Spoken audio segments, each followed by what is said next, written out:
Baik, bismillahirrahmanirrahim. Assalamualaikum warahmatullahi wabarakatuh. Waalaikumsalam warahmatullahi wabarakatuh. Alhamdulillahirabbil alamin wassalatu wassalamu ala asrafil anbiya'i wal mursalin wa ala alihi wa ashabihi ajma'in amma ba'du. Allahumma salli wa sallim ala sayyidina Muhammadin wa ala alihi wa ashabihi ajma'in. Bersyukur kita kepada Allah karena berkat rahmat dan karunia-Nya kita bisa berjumpa pada seri ngaji kaidah fikih ekonomi syariah yang insya Allah akan diampu oleh Dr. Asmuni Muhammad Tahir MA. Nah, beliau adalah pimpinan Pondok Pesantren Ma'had Ali UII Yogyakarta, Mahasantri ya, Pondok Pesantren Mahasantri UII Yogyakarta. Kegiatan ini sengaja kami inisiasi melalui bersama institut dan tentu kerjasama dengan UII karena mengingat kaidah fikih ini merupakan salah satu pendekatan ya bagaimana kita memahami fenomena ekonomi syariah yang berkembang saat ini. Karena kalau hanya memahami tataran konseptual ya atau bahasa lainnya untuk memahami ekonomi syariah itu setidaknya kita harus punya perangkat ilmu ya. Pertama satu sisi kita memahami ilmu ekonomi, kemudian di sisi lain kita memahami ilmu fikihnya, fikih ekonomi atau fikih muamalah. Nah, di ilmu ekonomi ada perangkat metodologi yang harus kita kuasai sehingga kita bisa memahami fenomena ekonomi. Sedangkan di sisi lain, di aspek fikih muamalah juga ada metode. Nah, salah satu metodenya itu ada usul fikih, kemudian ada juga qawaidul usul atau kaidah fikhiyah. Nah, kaidah fikih ini nanti akan dielaborasi lebih lanjut pada sesi pertama ini, apa sesungguhnya kaidah fikih itu, bagaimana kita memahaminya, ya apa bedanya dengan kaidah usul atau usul fikih, kemudian ada juga kaidah asas dan bagaimana kita mengaplikasikan kaidah asas itu tadi sehingga kita bisa melihat suatu fenomena ekonomi itu secara jernih.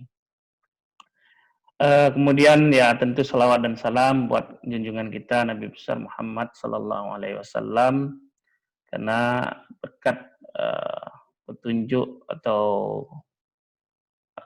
sunnah yang sudah beliau wariskan kepada kita, insya Allah kita bisa hidup berbahagia di dunia dan di akhirat ini. Teman-teman semua, terima kasih atas kehadirannya. Nah,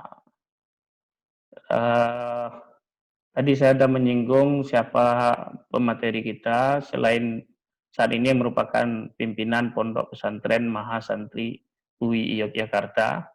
Beliau dulu jenjang sekolahnya pernah sekolah di Madinah, kemudian kembali ke Indonesia, sekolah kuliah di UII, S2-nya di Jordan,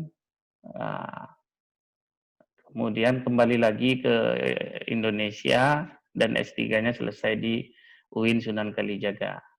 Nah, nyaris beliau ya boleh katakan banyak hidupnya di Timur Tengah. Ya. Jadi tidak salah kita harus menyambung sanad ilmu dengan beliau karena tentunya beliau sudah belajar dengan banyak guru di Timur Tengah. Untuk itu kita langsung berikan kesempatan kepada Dr. Asmuni untuk menjelaskan pengantar dalam memahami kaidah fikih ini. Kepada beliau kita silakan. Baik, terima kasih Mas Adi. Semoga pertemuan ini berkah bagi kita dalam kerangka pengembangan ilmu pengetahuan. Assalamualaikum warahmatullahi wabarakatuh. Waalaikumsalam. Waalaikumsalam warahmatullahi wabarakatuh. Waalaikumsalam warahmatullahi wabarakatuh. Rabbil alamin wa bihi nasta'in ala umuri dunya waddin amma ba'du. Saya menyampaikan banyak terima kasih dapat kesempatan untuk mengisi forum daring ini. Artinya meskipun via Zoom, tapi insya Allah lah mudah-mudahan komunikasi keilmuan kita ini bisa berjalan lancar. Nah, sebab kalau kita kembali kepada tradisi Islam itu kan ada ungkapan orang bijak. Ungkapan itu kira-kira bunyinya begini. Hayatul ilmi bil mutola'ah wal muzakarah. Jadi hidupnya ilmu itu kan dengan berdiskusi gitu ya. Kalau tidak ada diskusi, tentu ilmu itu akan mati gitu. Nah, ini adalah tradisi-tradisi ulama kita tempo dulu. Nah, kita disarankan untuk bisa mengambil manfaat atau ilmu kepada siapapun gitu kan. Nah, sehingga antara saya dengan audien yang lain di sini bukan antara guru dengan murid, itu saya kira tidak itu ya. Jadi prinsipnya adalah kita saling sama-sama menggali itu ilmu itu sehingga ilmu itu bisa berkembang. Baik, saya mulai dari aspek yang sederhana sebab ini kan kaidah fikih, lalu kan bagaimana penerapannya pada ekonomi syariah gitu ya. Maka perlu saya sampaikan ekonomi syariah yang saya pahami dulu. Nah, kemudian terminologi kaidah fikih, kemudian juga terminologi terkait. Nah, kemudian pada yang yang ketiga nanti saya akan menyinggung terutama 5 kaidah pokok gitu ya. Nah, mudah-mudahan kalau ada forum lagi gitu baru kita lebih detail gitu ya, terutama pada penerapan. Baik. Kalau kita berbicara ekonomi Islam itu boleh kita katakan bahwa itu adalah rumusan lanjutan daripada fikih. Jadi rumusan lanjutan itu adalah merupakan kata kunci. Hanya saja rumusan lanjutan daripada fikih ini hanya mengambil muamalah maliyah. Ya. Muamalah maliyah. Jadi yang berkaitan dengan transaksi-transaksi keuangan. Nah, kemudian di era modern ini gitu, ekonomi kemudian dilembagakan. Lalu kita mengenal apa yang disebut dengan lembaga keuangan syariah. Nah, lembaga keuangan syariah ini kan ada 2 macam. Ada lembaga keuangan syariah yang bersifat perbankan, kemudian ada lembaga keuangan syariah yang bersifat non-perbankan. Nah, baik lembaga keuangan syariah yang bersifat perbankan maupun yang bersifat non-perbankan, itu dia itu kan melakukan suatu semacam objek operasionalnya itu kan keuangan syariah yang bersifat komersial gitu ya. Sebab bagaimanapun keuangan syariah itu kan dibagi 2. Ada keuangan syariah yang bersifat komersial gitu. Itu yang biasanya nanti diatur dengan akad-akad yang bernama. Kita kenal apa yang disebut dengan murabahah, kita kenal apa yang disebut dengan mudharabah, kita kenal apa yang disebut dengan ijarah. Tapi kemudian ada akad-akad yang merupakan akad pengembangan, gitu ya. Misalkan ijarah saja. Gitu ya. Ijarah tradisionalnya boleh kita sebut ijarah lanjut.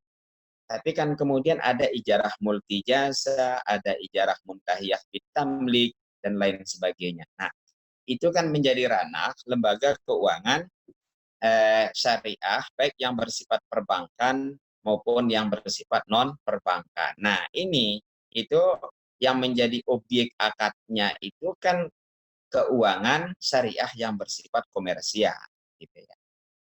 Tapi kemudian ada ekonomi, ada keuangan syariah yang bersifat sosial. Gitu ya. Nah, itu juga masuk dalam ekonomi syariah. Nah, itu misalkan ada wakaf, ada infak, ada sedekah, atau DSKL, istilah sekarang itu ya, dana sosial keagamaan lain. Nah, ini adalah keuangan syariah yang bersifat sosial. Nah, jika keuangan syariah yang bersifat sosial dan keuangan syariah yang bersifat komersial ini bersinergi, itu inilah kemudian menjadi titik tolak dari kebangkitan ekonomi syariah secara keseluruhan. Nah, itu adalah luar biasa. Tapi kemudian praktek-praktek baik yang dilakukan oleh lembaga keuangan syariah komersial, ke perbankan maupun non perbankan, atau keuangan syariah yang bersifat komersial dan yang bersifat sosial, itu tidak lepas dari nilai-nilai etis religius, ya. Jadi tidak lepas dari nilai-nilai etis religius. Lalu nilai-nilai etis religius ini kemudian dikonkretkan dalam al-ahkam al-khomsah, itu hukum yang 5, gitu ya. Kita mengenal apa yang disebut dengan wajib atau fardu, kita mengenal apa yang disebut dengan mubah, kita mengenal apa yang disebut dengan makruh, kita mengenal apa yang disebut dengan haram, lalu kemudian ada halal dan lain sebagainya. Nah, ini adalah merupakan perwujudan dari nilai-nilai etis religius, gitu ya. Jadi nilai-nilai etis religius itulah yang membingkai status hukum. Nah, hukum ini kemudian dibicarakan oleh fikih, gitu ya. Baik, kita lanjutkan. Nanti kita cukup santai saja. Mudah-mudahan bisa ditangkap, gitu ya. Karena ini kan pertemuannya daring, gitu. Insya Allah lah, mudah-mudahan bisa dipahami. Nah, lalu kemudian hukum-hukum tadi itu kan menjadi objek kajian fikih. Tapi apa fikih itu? Sebelum kita menjelaskan terminologi daripada kaidah fikih itu, kita harus tahu betul apa yang dimaksud dengan fikih. Nah, secara umum itu memang fikih itu diartikan dengan al-fahmu, pemahaman. Tapi saya lebih suka menjelaskannya itu dari fisika bahasa, gitu ya. Jadi dari fisika bahasa. Coba kita lihat kata fikih itu. Di situ kan ada 3 huruf. Fa, gitu ya. Qaf, kemudian ha.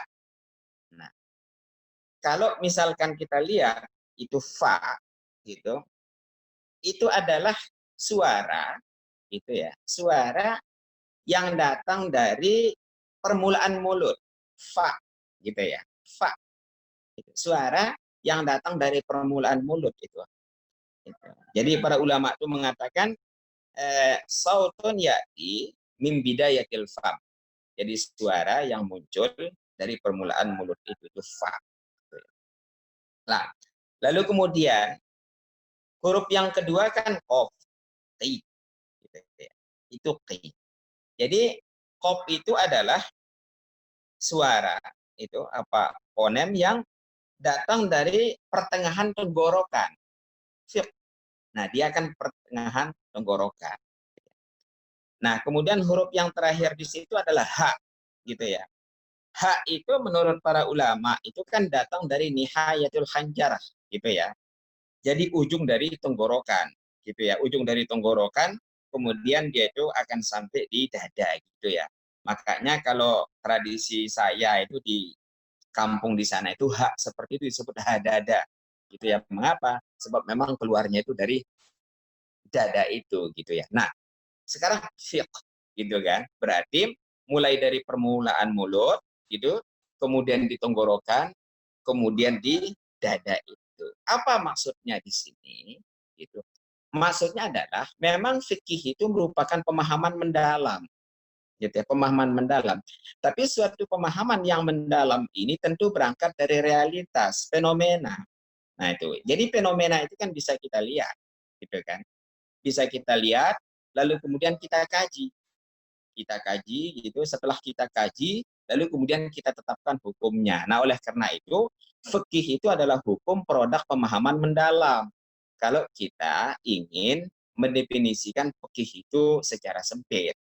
Tapi kalau kita ingin mendefinisikan fikih itu secara umum adalah suatu kesimpulan yang berkaitan dengan berbagai ilmu pengetahuan secara mendalam. Itu ya, itulah yang disebut dengan fikih, gitu ya. Jadi permulaan mulut tadi, kemudian tenggorokan, kemudian ujung dari tenggorokan sampai ke dada itu fiqh gitu ya. Nah, ini adalah pendekatan dari fisika bahasa itu. Kalau saya tidak salah itu seperti itulah istilahnya gitu ya. Nah, baik. Lalu kemudian kita masuk pada apa yang disebut dengan kaidah fikih. Ini sudah menjadi bahasa kita itu ya. Kaidah fikih gitu ya. Lalu kemudian kalau di dalam referensi Turos itu kan atau juga referensi yang baru itu kita menyebutnya dengan al-qawaid al-fiqhiyah gitu ya.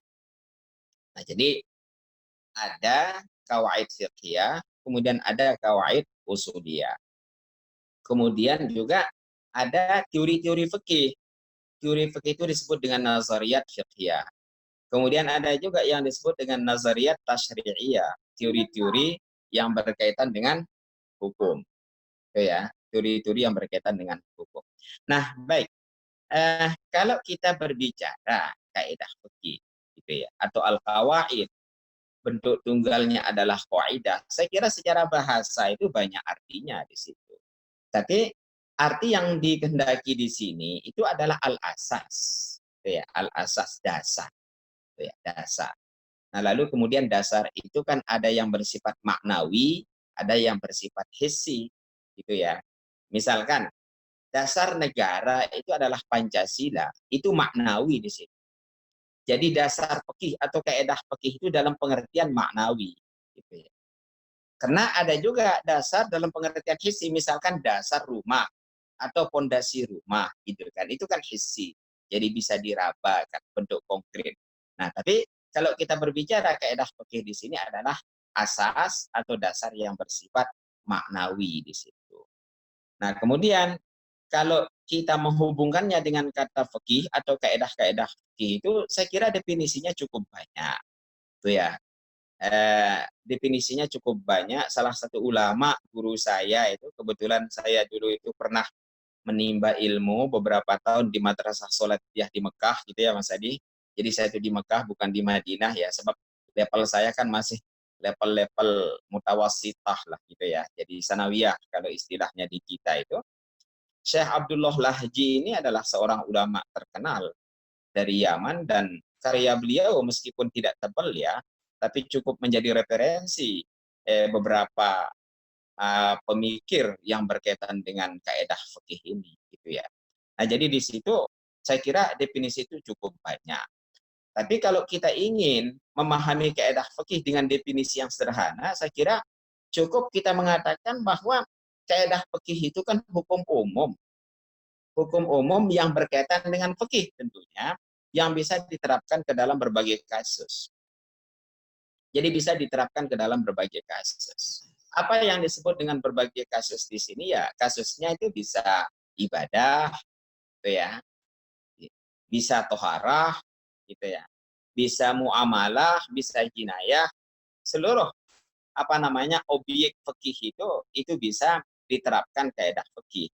Makanya saya mengatakan bahwa ini adalah kaidah umum, gitu ya, yang berkaitan dengan fikih, gitu ya, dan dapat diterapkan ke dalam berbagai kasus, gitu ya. Nah, tentu ada sifatnya di situ memang, sifatnya kan aglabiyah, itu mayoriti gitu. Nah, mengapa disebut sifatnya aglabiyah? Sebab kadang-kadang ada beberapa pengecualian dari kaidah fikih, gitu ya.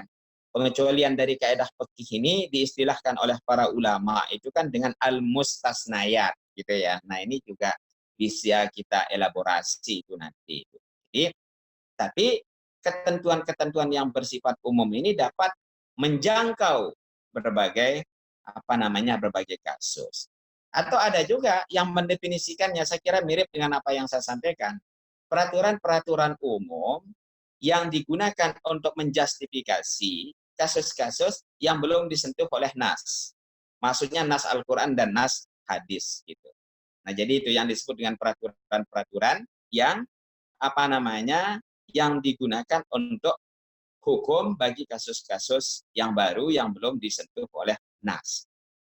Nah, jadi itu saya kira definisi fikih. Lalu kenapa sih harus kita itu belajar kaidah fikih gitu ya? Ini saya kira cukup penting gitu ya.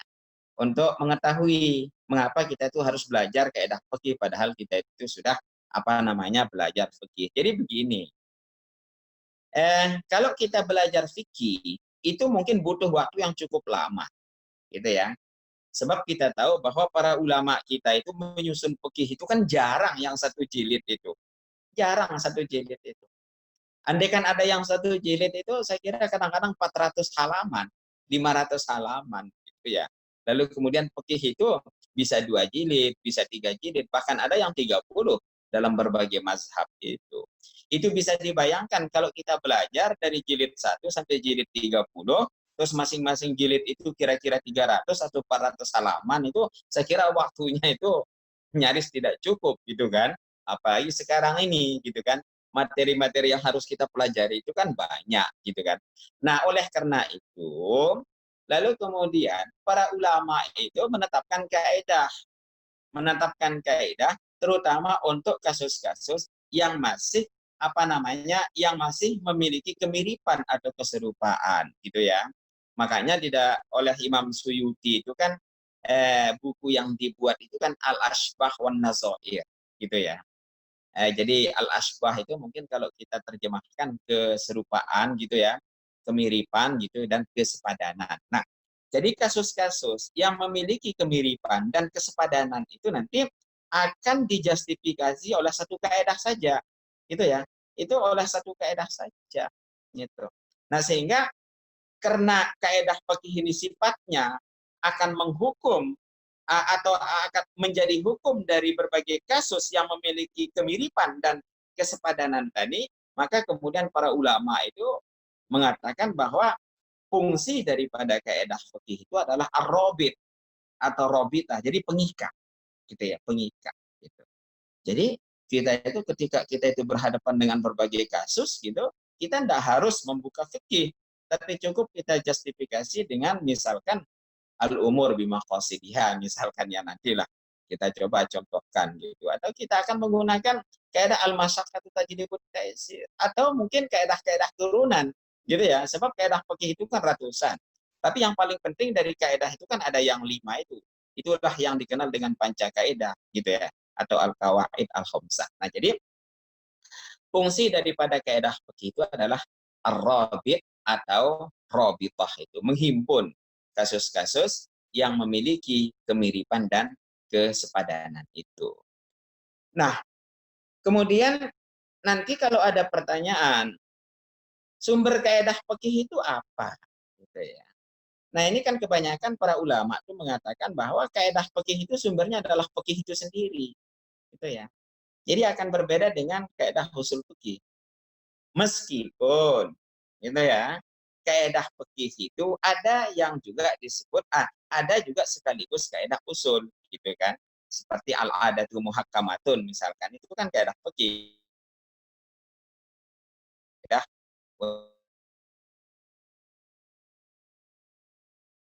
itu adalah sumbernya adalah fikih itu sendiri. Nah, sedangkan cara perumusannya tentu juga eh, ada gitu ya. Artinya para ulama itu kan pertama dia itu mungkin menginduksi berbagai kasus yang ada di fikih kemudian ditetapkan kaidah fikih atau juga para ulama itu menginduksi ayat-ayat atau hadis yang ada di dalam ayat-ayat di dalam Al-Qur'an atau hadis-hadis Rasulullah Shallallahu alaihi wasallam gitu ya. Misalkan di dalam Al-Qur'an disebutkan yuridullahu bikumul yusra wa la yuridu bikumul usra. Allah menghendaki kemudahan, tidak menghendaki kesulitan gitu kan. Dan beberapa ayat yang mengandung pengertian yang sama gitu ya. Lalu dari ayat-ayat yang mengandung pengertian yang sama ini dirumuskanlah satu kaidah misalkan al-masyaqqatu tajlibut taysir gitu ya. Nah, itu secara metodologis gitu kan. Tapi umumnya metode induksi itu lazim digunakan oleh para fuqaha dan juga para ahli usul fikih gitu ya. Nah, itu dari sisi sumber. Nah, kemudian kalau ada pertanyaan, sekarang mana yang lebih tua? Lebih tua kaidah fikih ataukah fikih gitu kan? Nah, tentu lebih tua kaidah fikih, lebih tua fikih. Itu ya, sebab fikih itu lebih dulu, lebih awal dirumuskan.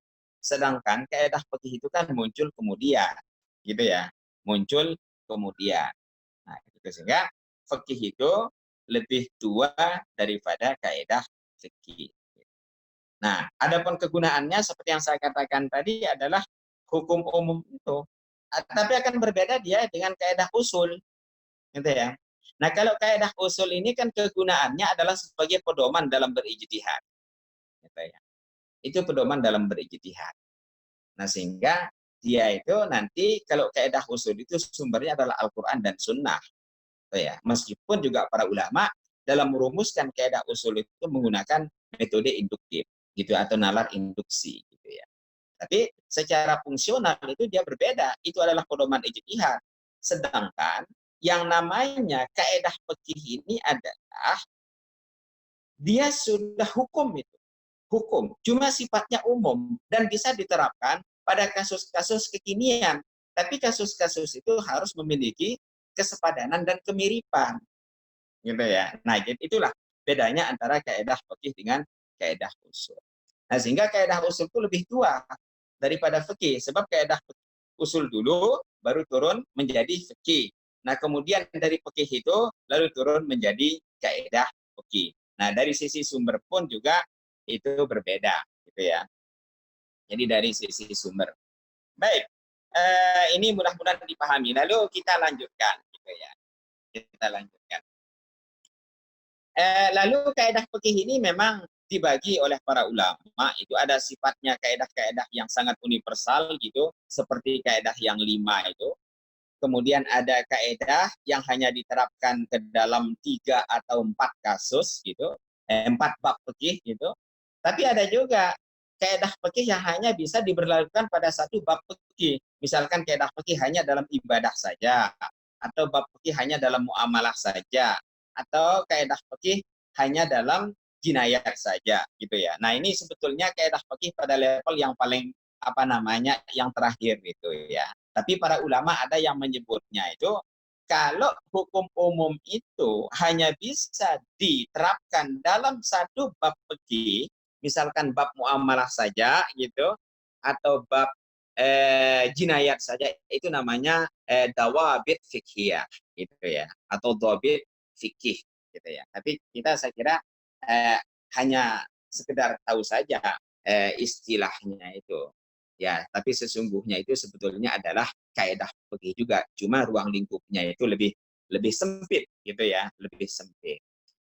Baik, saya kira nanti kita lanjutkan dulu ini masalah terminologi daripada kaidah fikih.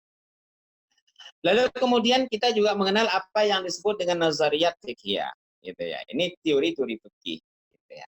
Jadi di situ nanti akan kita berhadapan dengan referensi yang di situ menggunakan istilah nazariyat fikih. Saya kira para ulama juga mendefinisikan teori fikih itu cukup beragam. Gitu.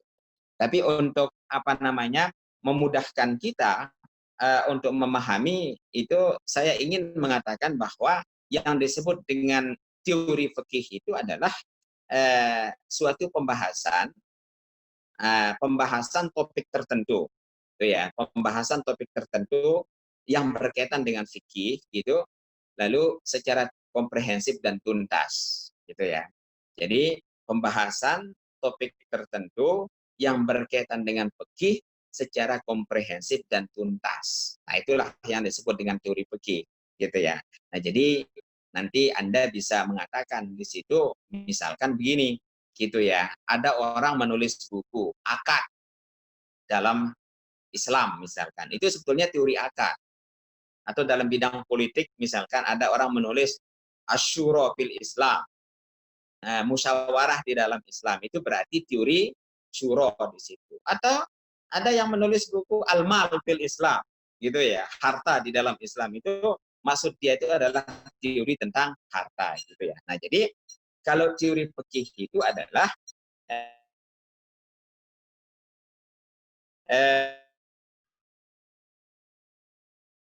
berkaitan dengan fikih secara komprehensif dan tuntas, gitu. Nah, sehingga dia itu berbeda dengan kaidah fikih, teori fikih, kaidah usul, dawabit fikih dan lain sebagainya. Tapi ada juga istilah lain. Kadang-kadang ada nazariyat tasyri'iyah, teori hukum lah. Atau nazariyat al-qanuniyah maksud saya itu. Nazariyat al-qanuniyah. Jadi teori hukum. Nah ini berbeda gitu ya. Antara teori fikih dengan teori hukum gitu ya. Jadi nazariyat qanuniyah itu sering dibedakan dengan nazariyat fikih itu kan kena perbedaan sumber.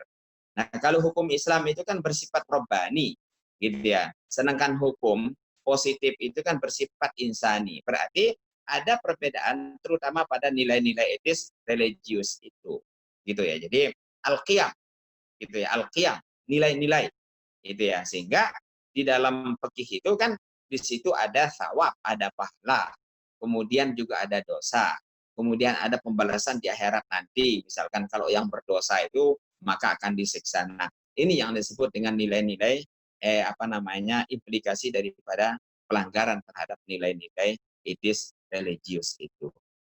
Nah, jadi secara terminologis itu kaedah-kaedah fikih itu seperti itu. Nah, lalu kemudian kaedah fikih ini kan berkembang, itu ya, berkembang di berbagai mazhab, gitu ya, di dalam mazhab Syafi'i, di dalam mazhab Hanafi, bahkan para ulama dulu itu berlomba dalam menyusun kaedah fikih itu, sebab ada fanatisme mazhab gitu, tapi pas fanatisme mazhab ini kan melahirkan kreativitas gitu ya, bukan emosi lalu tidak melahirkan apa-apa gitu. Jadi dulu itu memang fanatisme mazhab itu melahirkan kreativitas. Contoh ini, Imam Suyuti itu saya kira karya beliau cukup banyak. Nah, di antara karya beliau itu kan Al-Ashbah wan Nazair, gitu ya. Al-Ashbah wan Nazair. Saya kira cukup terkenal di Indonesia. Itu disebut kitab muktabar mungkin di dalam pondok pesantren gitu. Nah, lalu ada ulama namanya Ibn Nujaim kalau saya tidak salah itu. Beliau berbahasa Hanafi. Mendengar Imam Suyuti menulis karya namanya Al-Ashbah wan Nazair itu wah luar biasa di situ. Dia itu kalau kita bahasakan itu iri gitu ya. Kok itu bisa buat ya gitu kan. Nah, akhirnya Ibn Nujam juga menulis buku gitu ya. Kaedah fikih. Nah, judulnya sama, Al-Ashbah wan Nazair gitu ya. Nah, jadi itu maksud saya bahwa jadi dulu itu para ulama itu fanatisme mazhab itu memang ada gitu, tapi fanatisme mazhab ini kemudian melahirkan kreativitas gitu, bukan perkelahian gitu kan. Nah, kalau sekarang kan kadang-kadang ya, kadang-kadang kan fanatisme mazhab itu melahirkan perkelahian fisik, kadang-kadang yaitu mungkin dulu. Tapi kalau ulama dulu itu ya itu biasanya menulis itu. Jadi mereka itu saling membantah itu kan pada karya gitu ya, bukan bukan secara oral itu dan lain sebagainya begitu ya. Meskipun juga ada yang secara oral gitu ya. Nah, jadi kaedah fikih ini kan berkembang dalam semua mazhab gitu. Nah, baik. Kita tidak akan berbicara sejarah itu, tapi yang pasti sekarang ini adalah kaedah fikih ini kan menjadi menjadi ilmu yang banyak dikaji di dalam berbagai kampus gitu ya. Terutama setelah Hasan An-Nadwi kalau saya tidak salah itu namanya itu. Dia menulis Al-Qawaid Al-Fiqhiyah gitu ya. Pengertian, kemudian perkembangan, karya-karya dan lain sebagainya. Dia itu menurut hemat saya itu menghidupkan kembali kajian fikih itu. Jadi sebetulnya dia itu tesis itu ya. Tesis di salah satu perguruan tinggi lah di Saudi di situ. Tapi setelah karya dia itu dicetak dan dipublikasikan, ternyata ulama-ulama yang lain itu banyak sekali itu yang menulis kaedah fikih itu. Nah, kemudian sekarang muncul lagi gitu ya. Kaedah-kaedah fikih ini dengan mengambil segmen-segmen tertentu gitu. Misalkan kaedah fikih dan penerapannya ke muamalah maliyah. Ya, misalkan kaedah fikih dan bagaimana pengaplikasiannya di dalam ekonomi syariah. Kaedah fikih bagaimana pengaplikasiannya di dalam peradilan, di dalam mengambil keputusan dan lain sebagainya gitu ya. Jadi itu adalah apa namanya, itu perkembangan daripada kaidah fikih itu. Nah, dari sisi perkembangan ini, kemudian kalau kita lihat, lalu kemudian kaidah fikih itu kan jadi banyak, gitu ya. Padahal kalau dulu kan hanya kaidah fikih itu tercantum di dalam fikih gitu. Misalkan di dalam karya Imam Syafi'i, misalkan itu banyak sekali kaidah-kaidah fikih di situ yang dimunculkan. Tapi kemudian para ulama itu mengambilnya, itu kemudian disusun dalam buku tersendiri. Nah, dari kaidah fikih yang cukup banyak ini, sebetulnya ada 5 kaidah itu. Gitu ya. Ada 5 kaidah. Jadi, para ulama itu mengatakan kalau 5 kaidah yang pokok ini kita pahami, gitu, berarti kita itu sudah bisa menguasai 80% dari fikih. Oh, itu luar biasa di situ. Gitu ya. Misalkan kaidah yang pertama itu, ini yang disebut dengan al-qawaid al-khamsah itu, misalkan yang pertama itu al-umur bimaqasidihha. Gitu ya. Itu kan kaidah tentang niat, gitu ya. Itu disebut dengan kaidah tentang niat, gitu ya. Lalu kemudian apa namanya, hubungan antara niat dengan tindakan. Nah, ini yang pertama. Nanti akan kita jelaskan ruang lingkupnya gitu. Tapi kita sebut dulu 5 kaidah pokok ini. Nah, sebetulnya kaidah al-umur bimaqasidihha ini adalah apa namanya, rumusan yang diterima oleh mayoritas ulama, bahkan menjadi kesepakatan seluruh para ulama sekarang. Sebab dalam mazhab Hanafi itu ada rumusan yang berbeda, tetapi tidak terkenal. Itu, misalkan rumusannya itu la thawaba illa binniyah. Jadi tidak ada pahala kecuali dengan niat gitu. Tapi rumusan ini kok kayaknya itu kurang jami' mani' gitu ya. Nah, lalu kemudian rumusan dari mazhab Hanafi ini tidak begitu terkenal, tidak sepopuler apa namanya rumusan dari mayoritas ulama yang mengatakan al-umur bimaqasidihha gitu. Nah, jadi ini adalah apa namanya kaidah yang pertama di situ. Nah, kalau misalkan kita lihat itu jangkauan daripada kaidah al-umur bimaqasidihha ini luar biasa di situ. Masuk dalam semua bab fikih gitu ya. Masuk dalam semua bab fikih. Bisa masalah toharoh, bisa ibadah, bisa munakahat, gitu ya, itu ya, bisa jinayat dan lain sebagainya, gitu. Dan masuk juga untuk apa namanya menentukan kebijakan-kebijakan, gitu kan, gitu. Di dalam penerapannya juga, di dalam akad dan lain sebagainya di situ. Jadi kaidah al-umur bimaqasidihha itu sangat sangat kontributif gitu ya. Nah, dan bahkan kalau di pengadilan itu kan sangat menentukan apa namanya kualitas hukuman, gitu ya. Apakah suatu tindakan kejahatan itu dikerjakan berdasarkan niat atau spontanitas dan lain sebagainya, begitu. Nah, sehingga kaidah al-umur bimaqasidihha ini kan luar biasa. Hanya saja mungkin kalau kita belajar kaidah ini di dalam banyak kitab turos itu kan banyak mencontohkan hal-hal yang sifatnya ritual atau ibadah begitu. Sedangkan hal-hal yang sifatnya ekonomi itu sangat jarang. Nah, ini yang perlu dikembangkan di situ ya. Bagaimana kaidah ini bisa apa namanya diterapkan ke dalam apa ekonomi syariah gitu ya. Nah, ini adalah kaidah pertama gitu ya. Jadi sebetulnya kaidah ini kan sumbernya juga Al-Qur'an gitu ya. Di samping sumber yang lain itu adalah fikih gitu. Misalkan di dalam Al-Qur'an itu wa ma umiru illa liya'budullaha mukhlishina lahuddin gitu kan. Nah, di situ Imam Syafi'i mengambil ayat ini sebagai basis daripada bukan perlunya, wajibnya niat dalam suatu tindakan atau dalam ibadah gitu. Nah, kemudian juga saya kira para ulama itu banyak menghubungkan kaidah al-umur bimaqasidihha ini dengan hadis Nabi innamal a'malu binniyat, kan itu ada hadis panjang di situ ya. Kemudian apa namanya, tapi redaksi awalnya itu kan innamal a'malu binniyat terkait dengan apa namanya tindakan seorang sahabat yang ikut hijrah gitu kan. Lalu kemudian apa ya istilahnya itu diduga gitu hijrahnya itu tidak mukhlisin alahuddin gitu kan, lalu muncul hadis innamal a'malu binniyat di situ ya. Nah lalu kemudian para ulama itu mengadopsi apa namanya hadis ini, kemudian memahaminya secara baik itu, lalu kemudian dari hasil pemahaman itu dirumuskanlah kaidah fikih itu al-umur bimaqasidiha gitu ya. Nanti kalau kita berbicara secara bahasa bagaimana rumusannya ini kan luar biasa. Berarti kita di situ berbicara subjek dan predikat.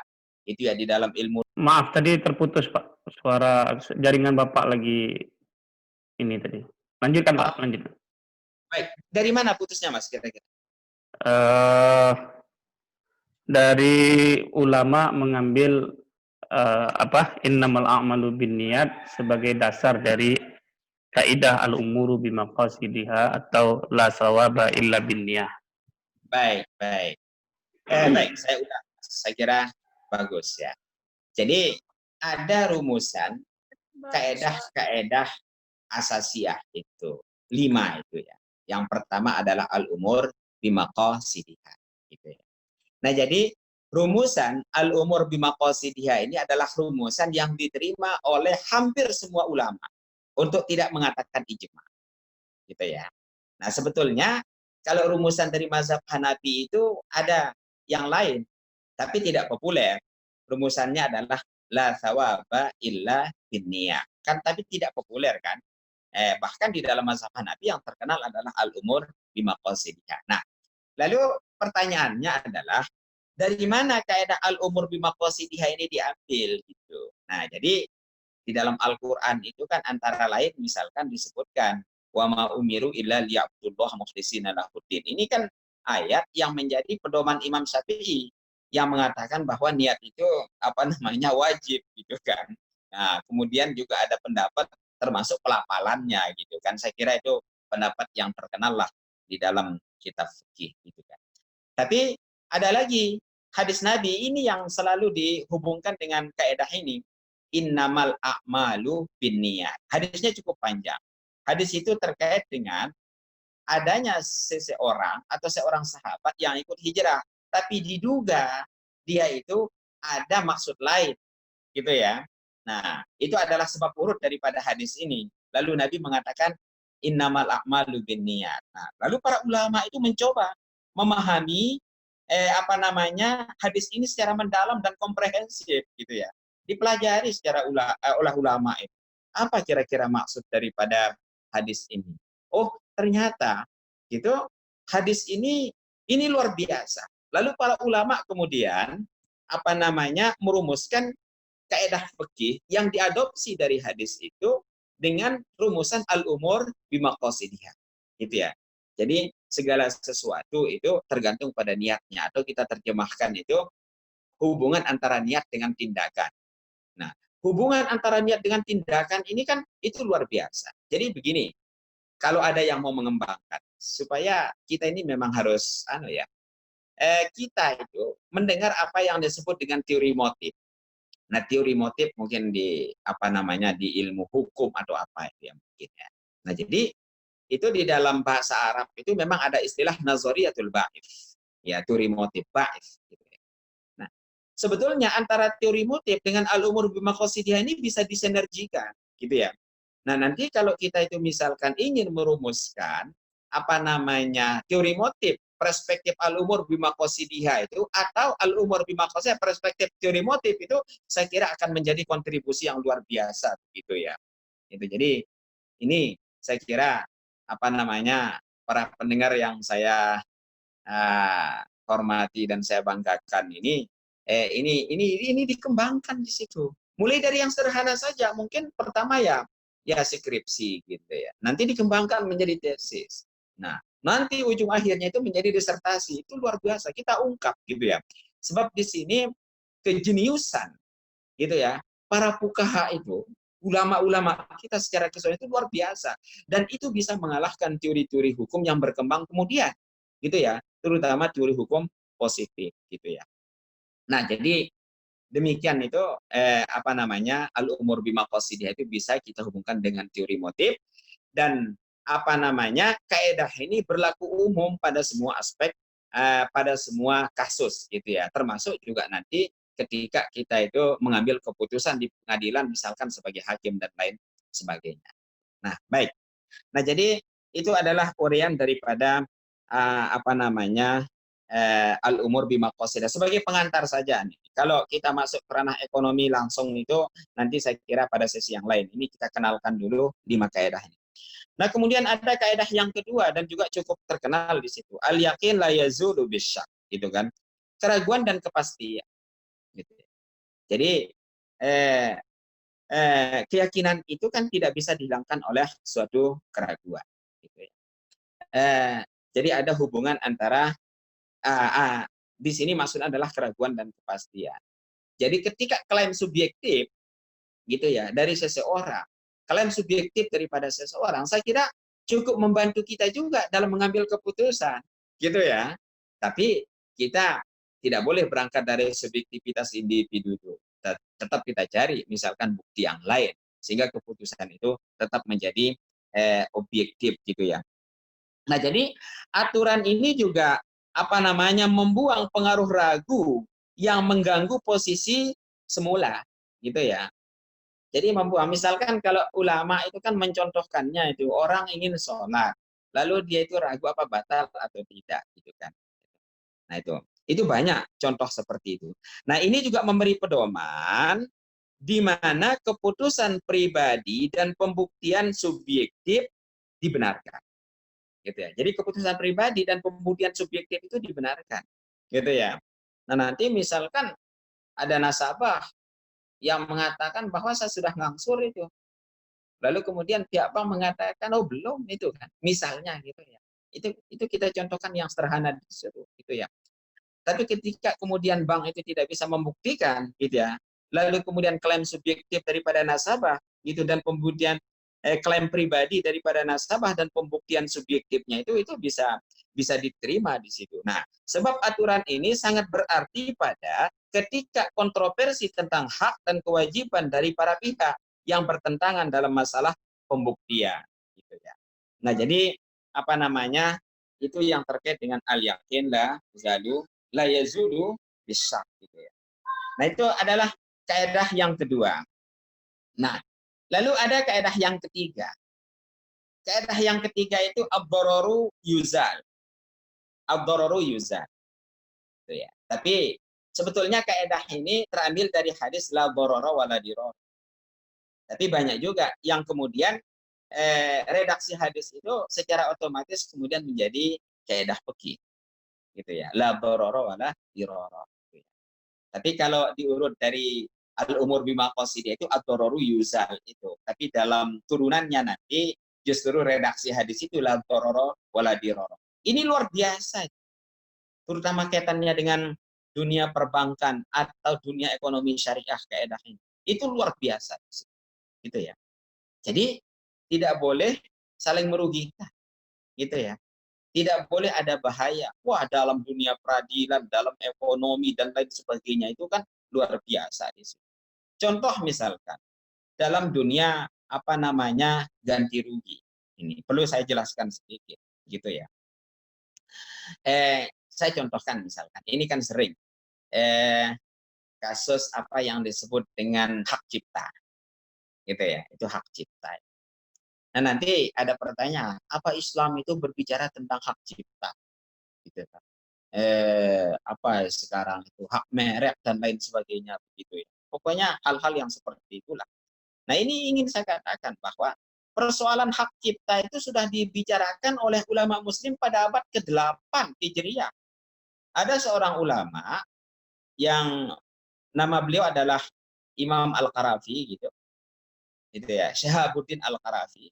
Beliau bermazhab Maliki dan beliau cukup banyak karya gitu. Ya antara lain itu Al-Furuq. Al-Furuq itu 4 jilid. Ini kitabnya memang kuning betul. Saya kira bisa diakses, tapi hasilnya juga tetap kuning gitu kan. 4 jilid gitu. Yang saya punya ini kan hurufnya kecil-kecil ya.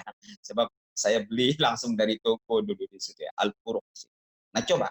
Itu luar biasa di situ. Beliau sudah berbicara tentang hak cipta. Ini saya mau menghubungkannya dengan kaidah ini loh maksud saya. Beliau sudah berbicara tentang hak cipta. Jadi beliau itu menyebutnya adalah al-ijtihadat. Nah, jadi al-ijtihadat. Jadi mungkin kalau kita artikan al-ijtihadat itu adalah produk, kreasi, dan inovasi. Al-ijtihadat. Dia berbicara di situ tentang al-ijtihadat itu.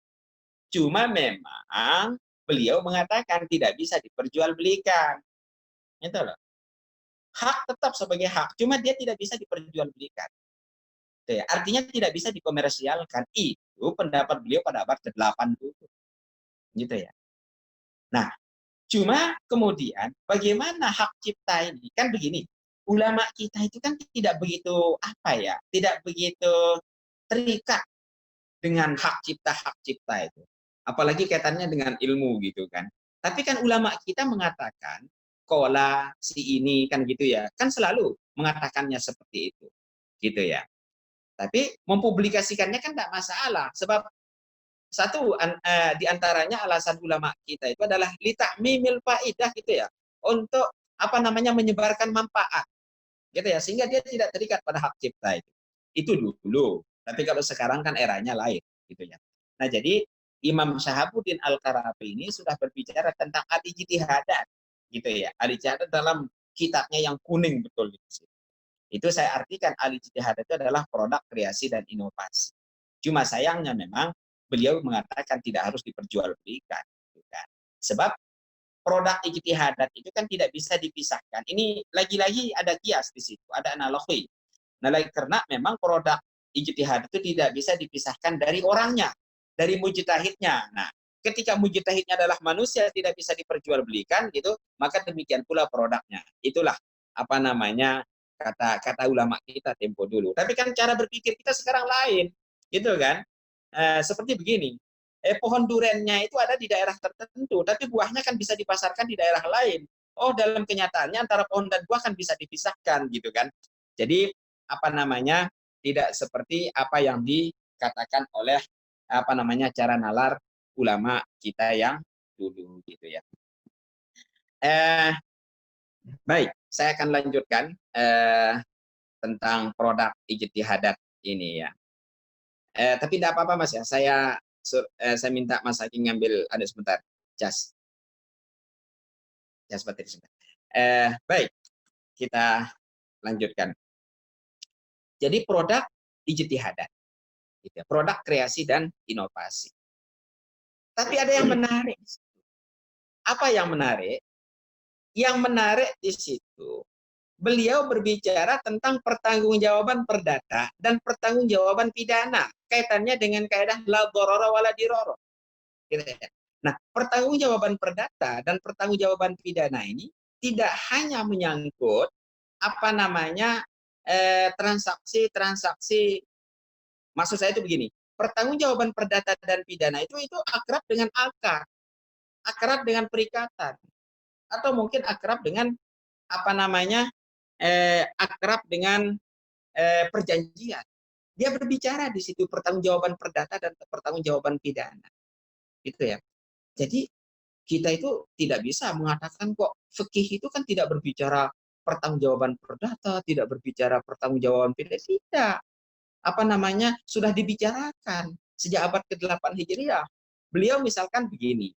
Dalam konteks pertanggungjawaban perdata, itu beliau memakai istilah al-jawabir. Gitu ya. Beliau itu menggunakan istilah al-jawabir gitu ya. Nah, sedangkan dalam konteks pertanggungjawaban pidana itu beliau berbicara menggunakan istilah az-zawajir gitu ya. Jadi ada al-jawabir, kemudian ada az-zawajir gitu ya. Nah, baik al-jawabir sebagai pertanggungjawaban perdata maupun az-zawajir sebagai pertanggungjawaban pidana itu kembali kepada kaidah la dharara wala dirara atau ad-dhararu yuzal. Itu ya. Kembali kepada kaidah la dharara wala dirara atau ad-dhararu yuzal. Gitu ya. Nah, gitu. Jadi beliau itu mencoba membuat menguraikan hukum itu tetapi berangkat dari kaidah la dharara wala dirara itu. Tapi tentu beliau kan tidak mengatakan bahwa berangkat dari kaidah ini, tapi kan pemahaman kita. Nah ini sekarang saya jelaskan dulu. Nah sekarang misalkan beliau berbicara al-jawabir, pertanggungjawaban perdata. Nah beda secara filosofis dengan pertanggungjawaban pidana. Nah ini akan saya contohkan sedikit dalam ekonomi syariah nanti. Kalau pertanggungjawaban perdata itu kan atau al-jawabir, maaf, saya akan ulang istilahnya supaya jangan ketukar gitu. Pertanggungjawaban perdata itu istilahnya adalah al-jawabir. Itu ya. Nah, beliau itu berbicara tentang pertanggungjawaban perdata itu. Nah, sedangkan pertanggungjawaban pidana itu istilahnya az-zawajir, az-zajru. Nah, berarti ada dua pertanggungjawaban perdata dan pertanggungjawaban pidana. Nah, kata Imam Al-Qarafi itu pertanggungjawaban perdata itu secara filosofis, tolong diingat ya, beliau tidak secara eksplisit mengatakan seperti ini, tapi kan pemahaman kita. Kalau kemudian pemahaman ini berbeda dengan pemahaman orang yang membaca, ya sah-sah saja. Kita itu menafsirkan teksnya kok. Nah gitu ya. Jadi secara filosofis, pertanggungjawaban perdata itu adalah mengembalikan keadaan menjadi semula. Gitu ya. Ini saya contohkan. Ada orang pinjam sepeda motor. Begitu dia pinjam sepeda motor, lalu dia itu jatuh. Lalu sepeda motor itu ternyata spionnya rusak. Yang lainnya tidak bagus gitu kan. Kan gampang itu nanti. Itu tidak ada hubungannya dengan pidana kok. Ada pertanggungjawaban perdata kok. Cukup belikan spion yang mereknya sama, kan selesai. Itu artinya pertanggungjawaban perdata itu secara filosofis itu adalah mengembalikan keadaan seperti semula. Kalau sudah keadaan itu kembali seperti semula, itu ya sudah. Artinya prinsip ad-dararu yuzal itu sudah terpenuhi. Atau la darara wala dirara itu kan sudah terpenuhi. Nah, lalu kemudian kalau kita lihat contoh misalkan di dalam fatwa majelis ulama yang berkaitan dengan takwid, itu kan ganti rugi. Itu ya, takwid itu kan ganti rugi. Nah, takwid itu kan menurut ketentuannya kan tidak boleh ditulis di dalam akad. Sebab namanya takwid itu harus berbasis pada kerugian real. Gitu kan. Itu yang pertama. Lalu kemudian dia itu tidak boleh menjadi pendapatan bank, gitu ya. Sebab banknya rugi gitu akibat ulah dalam tanda kutip nasabah tertentu misalkan. Nah lalu kemudian banknya itu menetapkan ganti rugi. Tetapi berbasis pada kerugian real, gitu ya. Tidak ada rumusnya itu kalau menurut saya itu, meskipun ada orang yang membuat rumus tentang kerugian. Sebab ini berbasisnya real, tentu kita itu hanya bisa mencatat, gitu kan, kerugiannya sekian, ini, gitu kan. Nah, itu kemudian boleh menjadi pendapatan bank. Dari mana datangnya? Itu dari kaidah ad-dararu yuzal itu, gitu ya. Ad-dararu yuzal dalam konteks pertanggungjawaban perdata. Itu ya, kalau kita mau sebut seperti itu. Nah, gitu. Sehingga di dalam fatwa itu takwid itu kan boleh menjadi pendapatan bank itu. Nah, kemudian ada lagi pertanggungjawaban pidana. Nah, mungkin kalau kita lihat di dalam fatwa majelis ulama itu takzir. Dengan takzir itu kan sanksi, ada fatwanya di situ. Sanksi itu. Nah, sanksi itu ditetapkan oleh bank tetapi tidak bisa menggunakan boleh menentukan angka yang tidak, misalkan dia itu pakai persentasi, misalkan di dalam akad itu jika ada nasabah misalkan tidak membayar paling lambat pada saat jatuh tempo gitu ya, kemudian dia itu dikenakan takzir misalkan 0,01% dari nominal pembiayaan misalkan. Itu pertanggungjawaban, ya katakanlah karena ada itu takzir, itu ya terbetulnya kan pidana, jinayat di situ ya. Nah, tapi kemudian filosofinya itu adalah sebagai edukasi, gitu ya, edukasi di situ. Bukan mengembalikan keadaan seperti semula, tetapi edukasi. Nah, agar si nasabah tersebut itu jangan membiasakan tradisi-tradisi yang tidak menguntungkan itu, seperti keterlambatan dan lain sebagainya. Nah, maka kemudian antara jawabir dengan zawajir itu kan berbeda. Dan takzir itu kan tidak boleh menjadi pendapatan bank. Tidak boleh menjadi pendapatan bank. Mengapa tidak boleh menjadi pendapatan bank? Sangat karena dia itu berpotensi menjadi riba nasi'ah secara akumulatif gitu ya. Misalkan kalau ada 1.000 nasabah gitu, yang 1.000 nasabah ini kemudian kena denda 1.000 dalam satu hari gitu kan, berarti kan ada 1 juta gitu kan.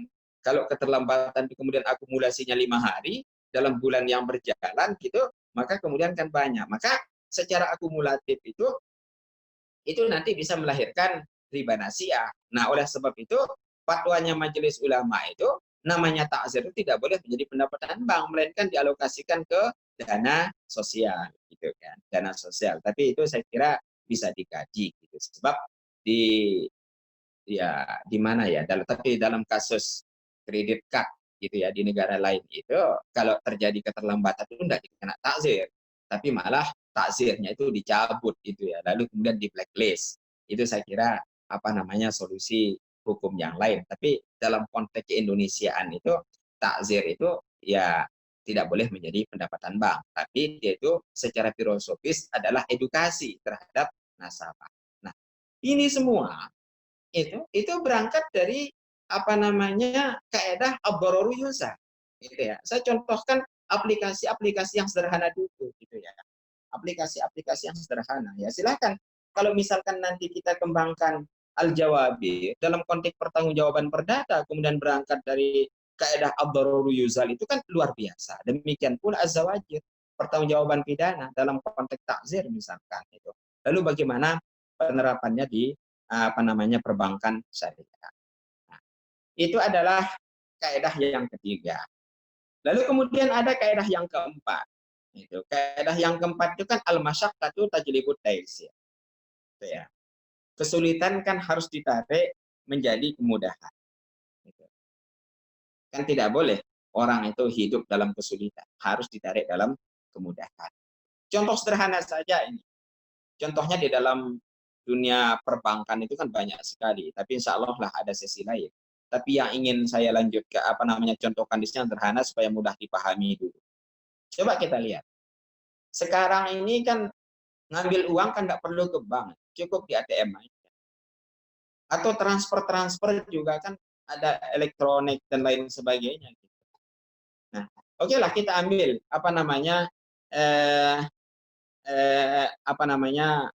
mengambil uang di ATM.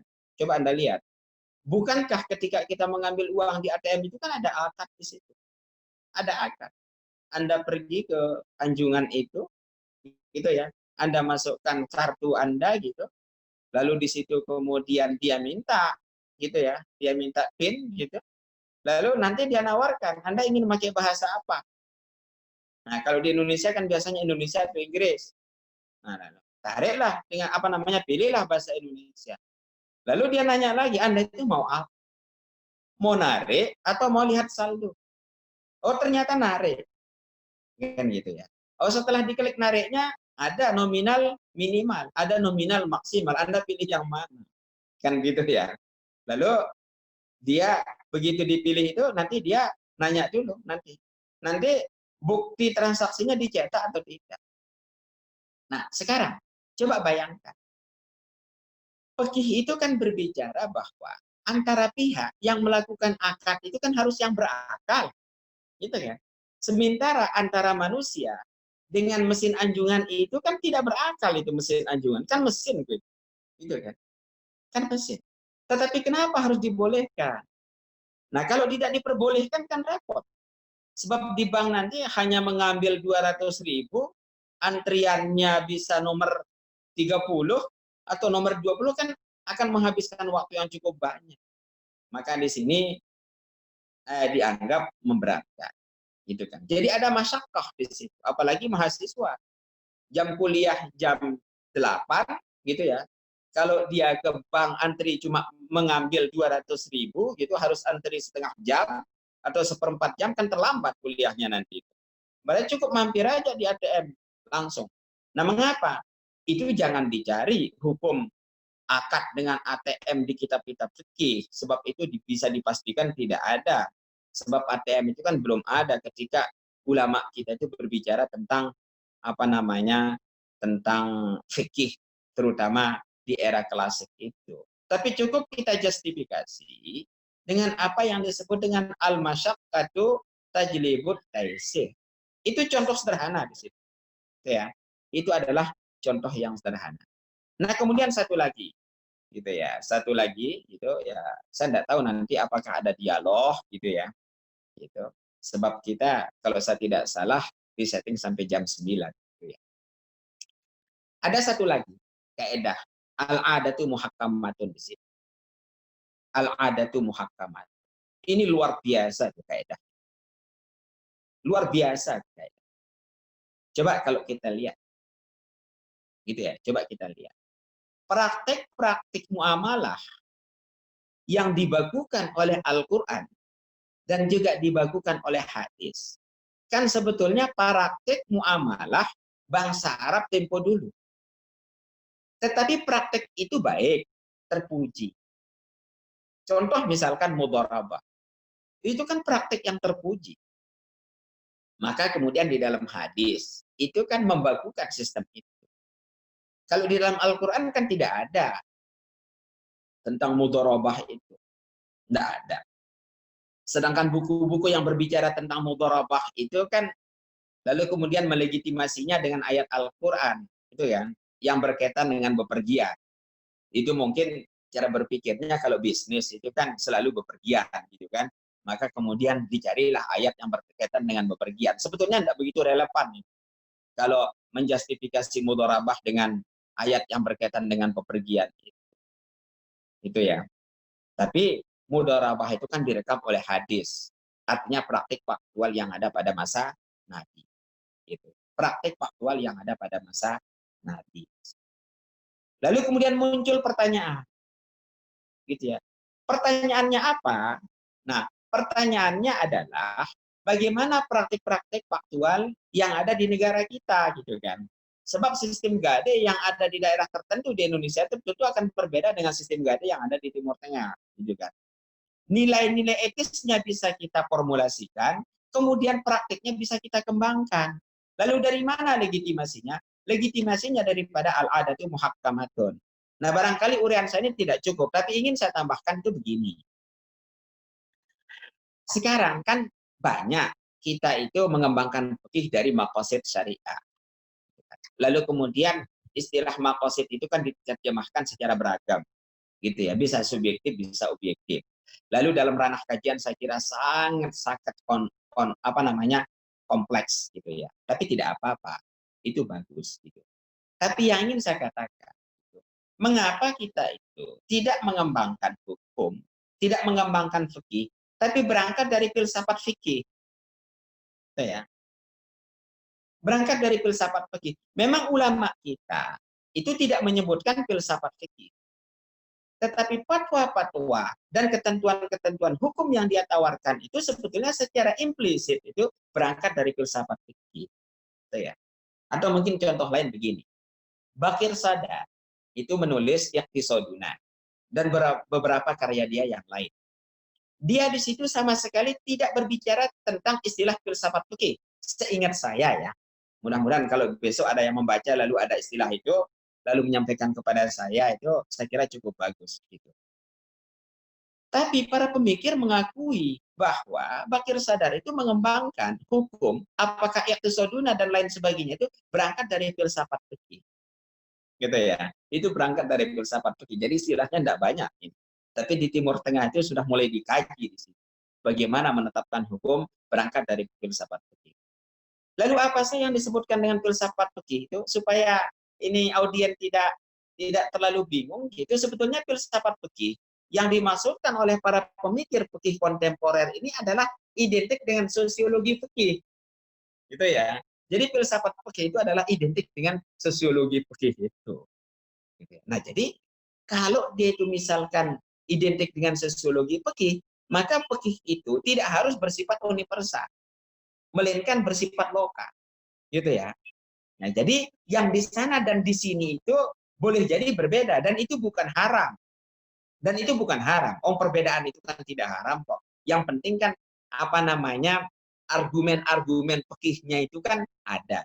Nah, inilah yang disebut dengan apa namanya pengembangan fikih, tetapi berangkat dari filsafat fikih, gitu kan. Itu sebetulnya bisa saya uraikan lagi. Mungkin perlu saya uraikan memang, tapi maaf ini sifatnya pengantar gitu sebagai pemantik gitu. Siapa tahu ada yang tertarik bagaimana mengembangkan itu. Nah, kalau kita kemudian berangkat dari filsafat fikih, itu kemudian fikih itu nanti kita bagi.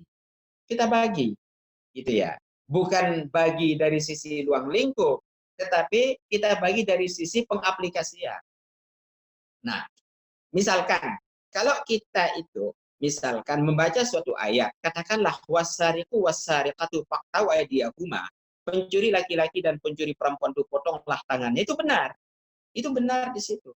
Ayat Al-Qur'an kok itu. Dan itu qot'i menurut usul fikih. Ya. Menurut usul fikih itu qot'i. Tetapi harus diingat, fikih yang diproduk oleh ayat ini adalah masih pada level fiqhusya, apa namanya, fiqhul fahmi. Fikih yang kita pahami dari ayat itu. Sehingga belum bisa diberlakukan. Belum bisa diberlakukan. Itu kan. Nanti kita tidak bisa teriak gitu kan. Harus sesuai dengan Al-Qur'an dan Sunnah, itu nanti dulu. Sebab itu levelnya adalah fiqhul fahmi. Gitu ya. Sebab ulama tidak pada ranah itu kok. Ulama berbicara di bawahnya. Apa di bawahnya? Fiqhus siyagah, fikih yang dirumuskan. Di dalam fikih itu, kaitan dengan pencuri laki-laki dan pencuri perempuan itu dirumuskan. Barang apa yang diambil? Berapa banyak barang yang diambil? Dalam posisi ditaruh di mana kemudian barang itu diambil atau hilang. Itu dirumuskan oleh para ulama. Tidak sekonyong-konyong lalu kemudian itu dipotong tangannya di situ. Gitu. Nah, tapi apa itu yang diterapkan? Oh, nanti dulu, masih bisa didiskusikan. Sebab ini levelnya berada pada fiqhus siyagah. Gitu kan. Nah, lalu apa? Yang ketiga, inilah yang disebut dengan fikih tanzili. Fikih yang diberlakukan di tengah masyarakat. Nah, ketika kita itu fikih tanzili, berbicara pada ranah fikih tanzili, itulah kemudian yang disebut dengan filsafat fikih menurut saya. Bisa didiskusikan. Itu yang disebut dengan filsafat fikih. Nah, untuk melengkapi ini saya ambilkan contoh. Gitu. Saya ambilkan contoh. Antara rohan dengan bai'ul wafa. Itu di dalam fikih mazhab Hanafi itu kan ada istilahnya bai'ul wafa. Itu ya, bisa dilihat di dalam ensiklopedia. Bai'ul wafa dulu kalau saya tidak salah, kasusnya kan kalau orang pinjam duit gitu, itu banyak yang enggan mengembalikan. Sehingga pemilik-pemilik modal itu rugi gitu ya, karena banyak yang tidak mau mengembalikan. Lalu kemudian ulama di sekitar itu Mawar an-Nahar atau daerah mana lah itu. Kemudian berfatwa melakukan bai'ul wafa. Bai'ul wafa itu misalkan seseorang itu pinjam 200 juta. Pinjam itu sebetulnya. Tapi apa namanya? Dia akan menjual itu. Bahasanya jual. Bai'ul wafa. Pekarangan lah harga 200 juta. Gitu. Tapi kalau dia nanti mengembalikan yang 200 juta itu, maka tanahnya kembali kepada pemilik semula. Ada pertanyaan, kok itu tidak gade? Oh, beda. Kalau gade secara konseptual kan tidak bisa dimanfaatkan. Tapi kalau beli, itu kan bisa dimanfaatkan. Nah, tapi mengapa bai'ul wafa? Gitu. Ya mungkin ini subjektivitas saya kira gitu. Secara filsafat fikih itu yang cocok di situ. Itu yang cocok. Nah, itu saya kira apa namanya pengantar mungkin dari saya itu yang terkait dengan diskusi kita pada hari ini, terutama kaidah fikih itu dan bagaimana penerapannya di dalam bidang ekonomi. Meskipun saya tidak selalu fokus pada bidang ekonomi, sifatnya pengantar, ya wajarlah sebab ini adalah permulaan. Gitu ya. Saya kira itu mungkin Mas Adi, apa ada diskusi dan lain sebagainya gitu? Oke, terima kasih Tuan Guru kita Penjelasannya sangat ini pengantar tapi komprehensif ini. Kalau dituliskan jadi satu buku ini. Saya mencatat beberapa hal. Pertama, kaidah fikih itu merupakan pengembangan dari di sumbernya sendiri adalah fikih itu sendiri. Kemudian dia beda dengan kaidah usul, walaupun ada beberapa kaidah usul yang masuk juga ke dalam kaidah fikih. Kaidah usul datang lebih awal, kemudian hadirlah fikih. Dari fikih kemudian dirumuskanlah oleh ulama kaidah fikih, seperti itu. Kemudian kaidah fikih itu banyak sekali ya, kemudian akan tapi dirangkum dalam 5 kaidah asas. Yang pertama al-umuru bimaqasidiha, al-yakinu la yazulu bisyak, kemudian ad-darura yuzalu, kemudian al-musaqqatu tajlibut taisir, kemudian al-'adatu muhakkamah. Saya pikir semestinya ini kita harus ada diskusi ya. Ini kita testing perdana, membuktikan bahwa 1,5 jam itu tidak cukup ternyata. 1,5 jam tidak cukup, tapi insya Allah ke depan kita akan coba kemas lagi mengenai durasi dan lain sebagainya. Ini karena Pak As pun juga ada pertemuan juga ya Pak, jam 9 ya Pak ya? Iya.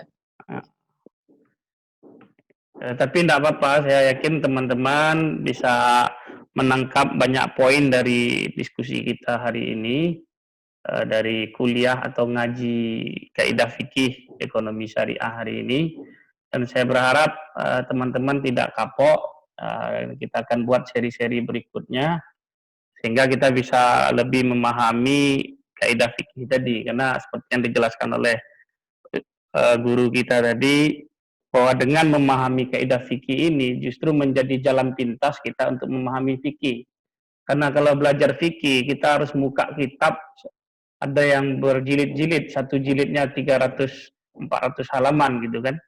Saya dulu di S1 belajar fikih, yaitu Sayyid Sabiq, ya, masih karya standar itu. Tapi 1 semester baru cuma selesai 1 kitab, itu pun tidak tuntas.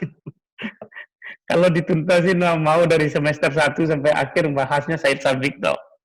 Tapi kalau kita belajar kaidah fikih, setelah memahami paling tidak misalnya Al-Asbah wa Nazair karangan As-Suyuti tadi, kita bisa memahami banyak fenomena fikih baik yang klasik maupun yang terjadi dalam konteks sekarang. Nah, ini kekuatan dari kaidah fikih, mengapa kita harus memahaminya secara baik.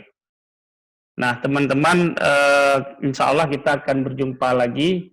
Ini kita buat kesepakatan sama guru kita di hari yang sama dan jam yang sama atau gimana, Pak As?